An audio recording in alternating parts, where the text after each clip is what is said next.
नमस्कार फ्रेंड हमारे चैनल में आप सभी का स्वागत है। फ्रेंड, जैसा कि आप जानते हैं कि हमारे चैनल पे daily UPPCL, Bihar state power holding company, या आप कह सकते हैं बार्क, या फिर आप लोग को जो है एएलपी, सभी की जो है तैयारी कराई जा रही है। अगर आप यूपीपीसीएल या फिर आप कह सकते हैं इलेक्ट्रीशियन से हैं तो आप लोग के लिए ये क्वेश्चन बहुत ही इम्पोर्टेंट रहने वाला है। और आज हम लोग जो है यहाँ पे इलेक्ट्रॉनिक्स के क्वेश्चन को जो है यहाँ पे हम लोग डिस्कस करने वाले हैं। तो एक एक क्वेश्चन को आप लोग देखें और आप लोग यहाँ पे जो है कमेंट भी कर सकते हैं। तो ज़्यादा टाइम ना लेते हुए हम लोग क्वेश्चन को सॉल्व करते हैं। और यहाँ पे फ्रेंड मैं आप सभी से बताना चाहूँगा, जो भी क्लासेस होती हैं इसकी सारी क्लासेस को जो है हम लोग प्लेलिस्ट में दे देते हैं। जो भी क्लासेस हुई हैं अगर आप नहीं देखे हैं तो आप हमारे चैनल के प्लेलिस्ट में जाइएगा, वहाँ से आप क्लासेस को देख सकते हैं। तो ज़्यादा टाइम न लेते हम लोग यहाँ पे क्वेश्चन को सॉल्व करते हैं। और आप सभी से मैं कहना चाहूँगा कि आप लोग वीडियो को लास्ट तक बने रहें, लाइक ज़रूर करिएगा अगर आपको क्लासेस अच्छी लगती हैं तो। देखिए यहाँ पे पूछा क्या गया है आपके सामने कि सिलिकॉन परमाणु के सबसे बाहरी कक्ष में कितने परमाणु पाए जाते हैं। तो यहाँ पे आपके सामने सिलिकॉन परमाणु के बारे में पूछा गया है। तो सबसे पहले आपको ध्यान ये देना है कि जो हमारा सिलिकॉन होता है इसका काम क्या होता है, ठीक है। तो सिलिकॉन का प्रयोग हम लोग सबसे ज़्यादा कहाँ करते हैं, इसका प्रयोग हम लोग सबसे ज़्यादा सोलर पैनल में करते हैं। ये आपको ध्यान देना है, सोलर पैनल में, ठीक है, ये आपको मालूम होना चाहिए। और सोलर पैनल क्या होता है फ्रेंड, ये आपको जानकारी में होना चाहिए। तो सोलर पैनल एक ऐसा मतलब हमारा आप कह सकते हैं इलेक्ट्रॉनिक्स होता है जो सूर्य के द्वारा, ठीक है, या सूर्य के किरण के द्वारा क्या करता है, ये बिजली जो है बनाने का काम करता है या फिर विद्युत उत्पादन करता है, ठीक हो।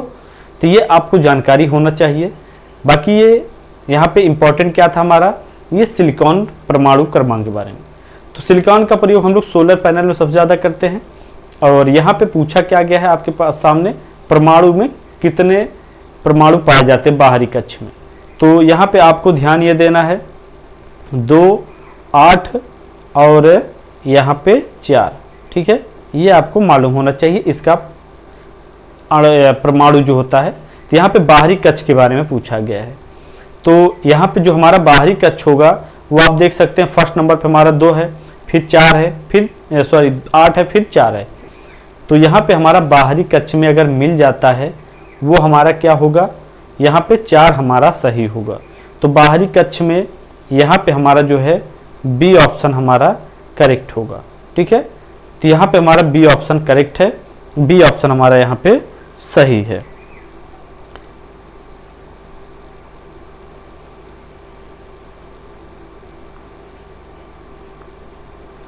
ठीक है, तो ये आपको मालूम होना चाहिए। यहाँ पे हमारा जो है बी ऑप्शन करेक्ट होगा। उसके बाद देखिए यहाँ पे जो है second number question, second number पे आपके सामने क्या पूछा गया है, निम्न में से कौन सा सक्रिय घटक है। तो सबसे पहले आपको ध्यान ये देना है कि सक्रिय घटक के बारे में, ठीक है। तो यहाँ पे अगर हम लोग देखें ए ऑप्शन पे, तो ये हमारा क्या है, प्रतिरोधक। प्रतिरोधक क्या होता है फ्रेंड, ये बिजली के प्रवाह में, ठीक है, बिजली के प्रवाह में बाधा उत्पन्न करता है। क्या करता है, बाधा उत्पन्न करता है। ये आपको जानकारी होना चाहिए, ठीक है। कैसे उत्पन्न करता है, जैसे आपका जो है एक यहाँ पे पोल दे दिया गया है और इसका एक वायर दे दिया गया है दूसरे पोल से, और यहाँ पे जो है आपको एक अर्थ दे दिया जाता है, जो अर्थ क्या होता है, जमीनों से जुड़ा हुआ होता है, ठीक है। तो ये आपको जानकारी होना चाहिए, जमीनों से जुड़ा हुआ होता है। तो वहाँ पे क्या होता है फ्रेंड, आप लोग देखते होंगे रेजिस्टेंस या फिर प्रतिरोधक के द्वारा क्या होता है, वो बिजली के जो भी प्रवाह होते हैं या करंट होता है, वहाँ पे अर्थिंग का जो भी मैटर होता है वो क्या करता है, एक स्थान से दूसरे स्थान जाने पे आप कह सकते हैं कि वहाँ पे बाधा उत्पन्न करता है, या आप कह सकते हैं कि करंट नहीं जाने देता है। तो इस वजह से हमारा जो है यहाँ पे प्रतिरोधक ऑप्शन होगा। मतलब इसका जो है प्रतिरोधक मतलब क्या होता है, बिजली के बाधा उत्पन्न करता है। ये हमारा हुआ। उसके बाद यहाँ पे विद्युत धारा। विद्युत धारा क्या होता है, ये एक स्थान से दूसरे स्थान पर बिजली के पहुंचाने का काम करता है, या फिर बिजली को पहुंचाता है, या फिर विद्युत को पहुंचाने का काम करता है। विद्युत धारा, ये आपको जानकारी होना चाहिए, ठीक है। उसके बाद देखिए यहाँ पे जो है आपके सामने थर्ड नंबर पे क्या दिया गया है, थर्ड नंबर पे जीनर डायोड। जीनर डायोड क्या होता है फ्रेंड, ये आउटपुट जो है क्या करता है, आउटपुट वोल्टेज जो है प्रदान करता है। ये आपको जानकारी में होना चाहिए, आउटपुट वोल्टेज प्रदान करता है जीनर डायोड, ठीक है। ये आपको जानकारी होनी चाहिए। और क्या होता है, धारा के परिवर्तन में जो क्या करता है, विरोध करता है, वो हमारा क्या होता है, ये हमारा इंडक्टर होता है। ये आपको जानकारी होना चाहिए, ये धारा के परिवर्तन में विरोध करता है, तो ये आपको जानकारी होना चाहिए। तो यहाँ पे चारों ऑप्शन क्लियर हुए। लेकिन अगर पूछा गया सक्रिय घटक के बारे में, तो जो हमारा सक्रिय घटक होगा फ्रेंड, वो हमारा क्या होगा, वो हमारा यहाँ पे सी ऑप्शन करेक्ट होगा। सी ऑप्शन हमारा यहाँ पे सही है, ठीक है। तो ये आपको जानकारी में होना चाहिए। मतलब हमारा जीनर डायोड, जो जेनर डायोड होता है, ये आउटपुट वोल्टेज प्रदान करता है। मतलब यहाँ पे हमारा जो है क्या होगा, सी ऑप्शन करेक्ट है। सी ऑप्शन हमारा यहाँ पे सही है। उसके बाद देखिए यहाँ पे आपके सामने नेक्स्ट क्वेश्चन, और अब पूछा क्या गया है, सिलिकॉन अणु में कितने इलेक्ट्रॉन पाए जाते हैं। तो यहाँ पे अणु के बारे में पूछा गया है।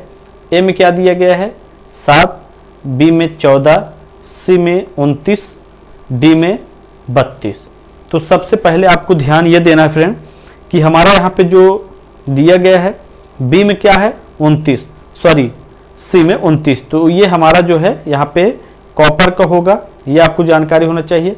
उसके बाद यहाँ पे हमारा जो है दिया गया है किसका, यहाँ पे जर्मेनियम का, ठीक है, जर्मेनियम का मालूम होना चाहिए। ये हमारा यहाँ पे जर्मेनियम का होगा। अगर देखा जाए यहाँ पे जर्मेनियम का टोटल जो है, तो यहाँ पे हमारा 2, फिर 8, फिर यहाँ पे 18, फिर उसके बाद यहाँ पे 4, ये हमारा यहाँ पे टोटल होगा। अगर यहाँ पे जर्मेनियम का भी बाहरी कक्ष पूछता, तब भी हमारा जो है यहाँ पे 4 होता। ये आपको जानकारी में होना चाहिए, ठीक है। लेकिन यहाँ पे हमारा पूछा गया है सिलिकॉन में अणु कितने पाए जाते हैं, तो ये हमारे कितने होते हैं फ्रेंड, ये हमारे यहाँ पे 14 होते हैं। 14 ये आपको जानकारी में होना चाहिए। 14 यहाँ पे जो है कैसे आपको करना है, 2 और 8, फिर यहाँ पे 4, ये मैंने आपको बता दिया है। टोटल यहाँ पे आपके हो गए 14, और अगर बाहरी कक्ष के बारे में पूछता तब हमारा 4 हो जाता। बाकी सिलिकॉन के बारे में मैंने बता दिया, इसका काम कहाँ पे ज़्यादातर करते हैं, ठीक है। ये आपको जानकारी में होना चाहिए। अब आपके सामने आ चुके हैं, यहाँ पे जो है आपके सामने पूछा क्या गया है, नेक्स्ट क्वेश्चन 4th नंबर पे, कि पी प्रकार के अर्धचालक में प्रयुक्त वाहक हैं। तो ए में जो है आपको अगर देखा जाए, तो ए में जो है दिया गया है होल, बी में यहाँ पे जो है आपके सामने क्या दिया गया है, फ्री इलेक्ट्रोड, सी में बैलेंस इलेक्ट्रॉन, या डी में जो है यहाँ पे न्यूट्रॉन। तो आपको मालूम ये होना चाहिए फ्रेंड कि पी प्रकार के जो अर्धचालक में प्रयुक्त वाहक होते हैं, सबसे पहले अर्धचालक क्या होता है फ्रेंड, ये हमारा सेमी कंडक्टर होता है। सेमी कंडक्टर होता है, ये आपको जानकारी होना चाहिए, ठीक है, ठीक है, ये आपको मालूम होना चाहिए, सेमी कंडक्टर, ठीक है। सेमी कंडक्टर कैसे होता है, जो हमारा यहाँ पे ऐसा होता है फ्रेंड, जिसे हम लोग क्या करते हैं, जैसे आप कह सकते हैं कि हमारा सिलिकॉन भी सेमी कंडक्टर में ही आ जाता है। ये भी आपको जानकारी होना चाहिए। बाकी यहाँ पे अगर देखा जाए बी ऑप्शन पे, तो बी ऑप्शन हमारा क्या होगा, फ्री इलेक्ट्रोड। फ्री इलेक्ट्रोड का प्रयोग हम लोग कहाँ करते हैं, वेल्डिंग में करते हैं। ये आपको ध्यान देना है, वेल्डिंग में हम लोग फ्री इलेक्ट्रोड का प्रयोग करते हैं। बाकी यहाँ पे अगर हम लोग न्यूट्रॉन की बात की जाए, तो ये हमारा अलग होता है। लेकिन हमारा यहाँ पे ए ऑप्शन सही होगा, पी प्रकार के अर्धचालक में जो प्रयुक्त वाहक होते हैं इसे हम लोग होल के नाम से जानते हैं। ये हमारा यहाँ पे क्या होगा, ए ऑप्शन करेक्ट होगा, ए ऑप्शन हमारा यहाँ पे सही है। तो ये आपको जानकारी में होना चाहिए, ठीक है। उसके बाद देखिए यहाँ पे जो है आपके सामने नेक्स्ट क्वेश्चन,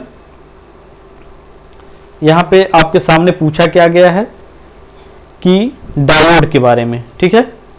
डायोड का अग्र बायस प्रतिरोध होता है, तो आपको ध्यान ये देना है डायोड क्या होता है। डायोड जो होता है एक दिशीय धारा प्रणाली होता है, दिशीय धारा प्रणाली है। ये आपको मालूम होना चाहिए डायोड जो होता है। तो यहाँ पे पूछा क्या गया है, अग्र बायस प्रतिरोध। तो यहाँ पे ए में क्या दिया गया, शून्य, बी में निम्न, डी में जो है, सी में उच्च, डी में अनंत या इन्फिनिट आप भी कह सकते हैं। लेकिन यहाँ पे हमारा जो ऑप्शन होगा फ्रेंड वो हमारा यहाँ पे बी ऑप्शन करेक्ट होगा। बी ऑप्शन पे क्या दिया गया है, निम्न हमारा यहाँ पे सही होगा। बी ऑप्शन हमारा करेक्ट है। और डायोड का अग्र बायस प्रतिरोध जो होता है वो निम्न होता है और यह एक दिशीय धारा प्रणाली जानी जाती है। ये आपको मालूम होना चाहिए। उसके बाद देखिए यहाँ पे जो है नेक्स्ट क्वेश्चन पे क्या पूछा गया है, 6 नंबर पे आपको मालूम होना चाहिए फ्रेंड, ये हमारा अर्धचालक में आ गया है। अर्धचालक को हम लोग क्या बोलते हैं, सेमीकंडक्टर बोलते हैं। तो अर्धचालक में आवेश वाहक होते हैं केवल इलेक्ट्रॉन, केवल कोटर या इलेक्ट्रॉन तथा कोटर। तो आपको मालूम होना चाहिए जो अर्धचालक हमारा होता है ये चालक और कुचालक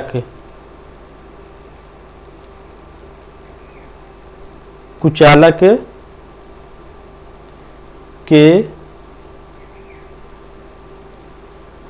बीच में पाया जाता है, बीच में पाया जाता है, ठीक है। तो ये आपको जानकारी होना चाहिए अर्धचालक जो हमारा होता है। तो यहाँ पे आपका अगर देखा जाए तो आवेश वाहक होते हैं, तो ये हमारा यहाँ पे सी ऑप्शन करेक्ट होगा।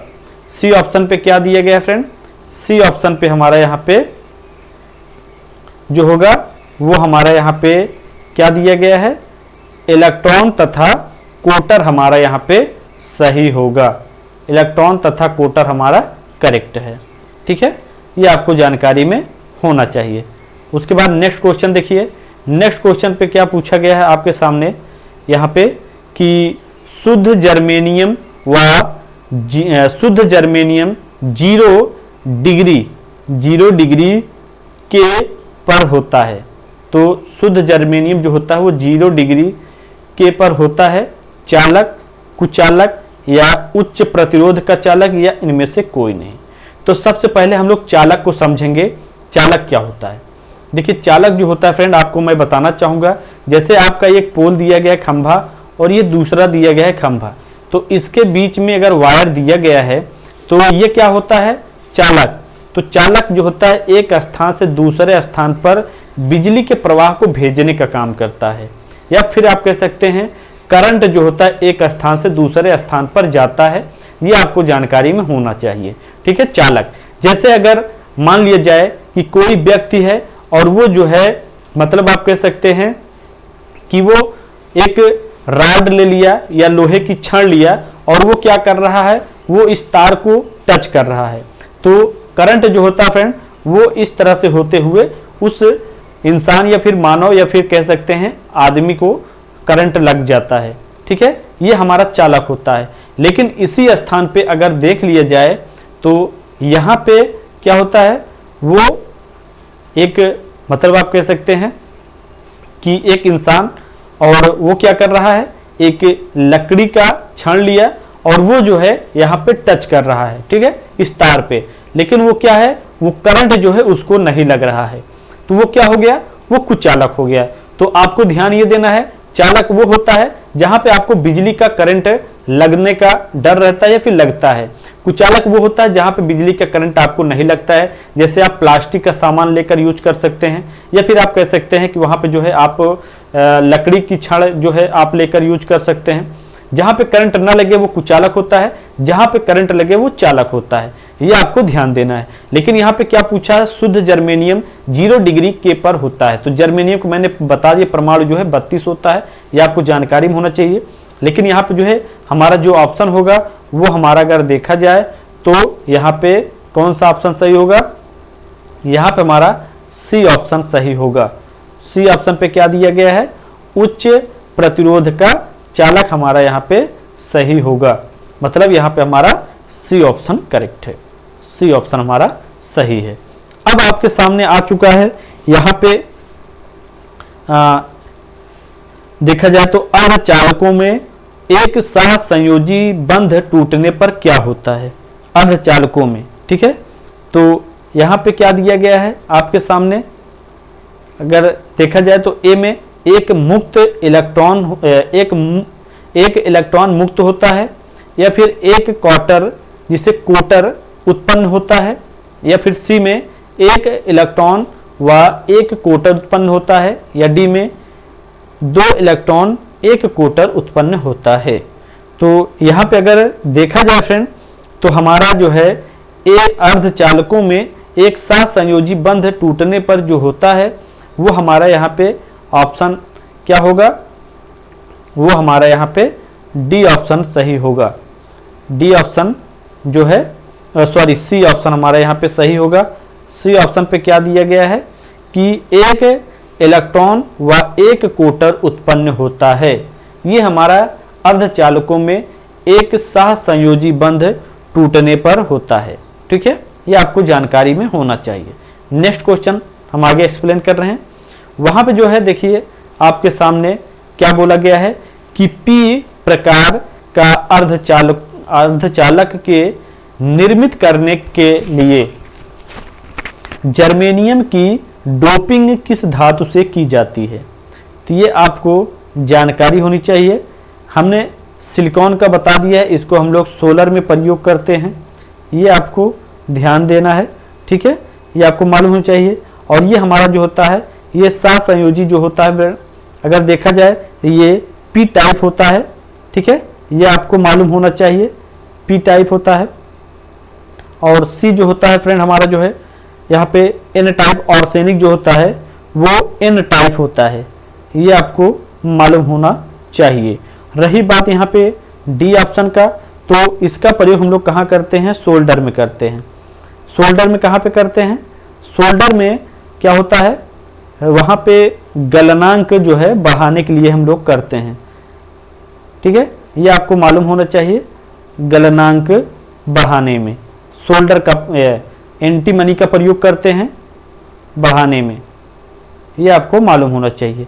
और अगर यहाँ पे घटाने की बात की जाए सोल्डर में तो वहाँ पे हम लोग बिस्मिथ का प्रयोग करते हैं, बिस्मिथ का प्रयोग करते हैं, ये आपको मालूम होना चाहिए। और सोल्डर क्या होता है फ्रेंड, यह इलेक्ट्रीशियन में अगर देखा जाए, इलेक्ट्रीशियन में तो क्या होता है, अस्थाई होता है, अस्थाई जोड़ बताया जाता है। और अगर यहाँ पे फिटर की बात की जाए तो ये क्या होता है, अस्थाई होता है, अस्थाई। ठीक है, ये यहाँ पे बताया जाता है। तो खैर यहाँ पे बात की जा रही है एंटीमनी का, आर्सेनिक की, इंडियम की या सिलिकॉन की। तो ये सारे जानकारी आपको होने चाहिए। अब यहाँ पे जो है नेक्स्ट क्वेश्चन, यहाँ पे क्या पूछा गया है 10th नंबर पे कि पीएन डायोड में पश्च बयस की स्थिति में अचानक धारा बढ़ने का कारण क्या होता है। तो यहाँ पे जो है केवल बिनर ब्रेकडाउन, या फिर केवल एवलांची ब्रेकडाउन, या फिर ए बी दोनों, या इनमें से कोई नहीं।